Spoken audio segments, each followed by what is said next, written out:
என்னடா எப்பவும் இல்லாமல் ஃபீல் ஆகிக்கிறேன். இதான் பிரச்சனையா? சரி பேட்டி கேட்டு பார்ப்போம்.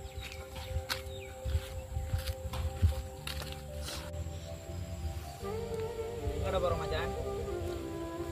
நான் இங்கே போல நீ எப்பவும் வைக்கிறேன்.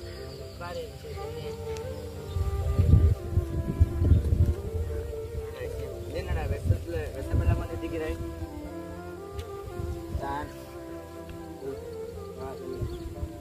3 வருஷமா ஒரு பொண்ணை நான் லவ் பண்ணோட தெரியுமே, ஒன் சைடா.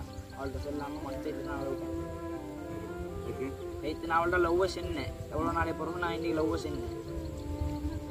ஆனால் அவள் என்ன வானம் விட்டாள். ஏன்னா அவளுக்கு வேலை சரி பொடி இருக்கா தெரியடா. தாங்கி இல்லாமல் தான் நான் விஷ குப்பி எடுத்து வந்து கொடுத்துட்டு அவளுக்காக நீ சாத்தியா இல்லை. அவளோட பின்னுக்காக நாங்கள் போனால் அவளுக்கு தான் கொம்பு மறைக்கிறேன். ஆனால் விளங்கினா பிரச்சனை பண்ணதில்லை. மச்சான் நான் நடந்தது உனக்கு அப்படியே சொல்லியேன், ஃபுல்லாக விஸ்தரையை சொல்லியேன். அதுக்கு முதல் ஃப்ளேஷ்பேக்கில் வெயிட் வரேன்.